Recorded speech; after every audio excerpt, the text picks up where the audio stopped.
Hello guys, in this video I'm going to show you how to mute your Apple Watch. But first of all, I just want to mention, please don't forget to subscribe to my channel, because at 10,000 subscribers, I'm going to show you my whole YouTube revenue statistics and growth strategy, how to make money online. So let's jump into it. First, open the Apple Watch, and here you have a few options to turn on your silent mode, how to mute your Apple Watch.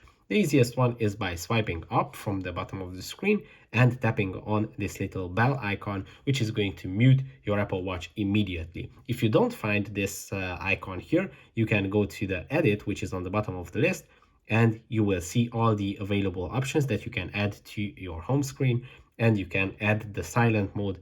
It is going to have a little green plus icon if it's off, and then it is going to appear here, and you can just turn it on here.